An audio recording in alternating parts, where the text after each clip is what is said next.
Hi, I'm Jim Walling, Fire Safe Chimney Services Inc., based out of Ware. I am the owner. We do all sorts of services with chimneys. Basically, we fix chimneys. We rebuild fireplaces when necessary, reline chimneys for oil, gas, and propane boilers, reline chimneys for wood stoves. We also do some light masonry. We'll do rebuilds from roofs up.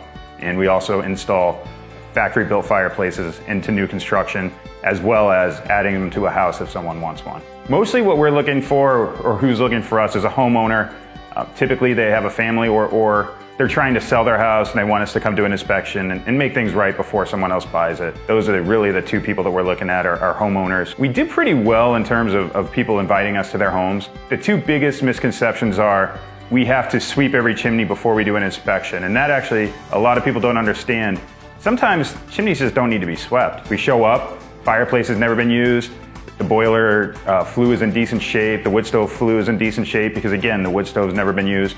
And what we really want to do is see if structurally the inside of that chimney is in good shape, which is why most of our appointments, we say start with an inspection, and then if we have to move on to a sweep, we can do it at that point. We make the judgment call while we're on site, and there are a lot of people that don't fully understand that because the industry for so long has said, sweep your chimney, sweep your chimney, sweep your chimney every single year.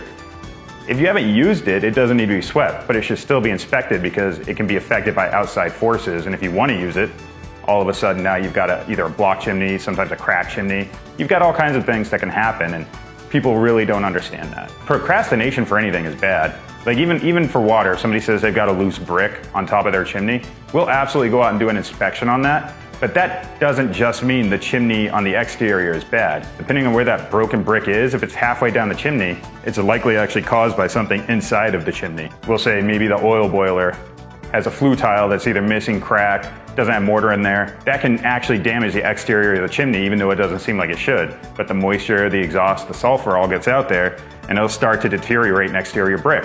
People think, oh, I'm going to replace this brick and everything's fine. Well, how do we know that? We don't unless we get inside and actually look at the chimney with a camera. Those are some of the dangers. If you don't have a cap, you can get a blockage pretty easily either by animal or debris or anything like that falling into there. But those are really the dangers, is that we want to make certain that the flue tile inside of a chimney can take all the exhaust and all the combustion byproducts that whatever appliance you're burning creates and get it to the outside atmosphere. And without putting a camera in to look at the construction of the flue tiles, to look at the sizing of the flue tiles and all these sorts of things, then we can't tell you with certainty that that can happen.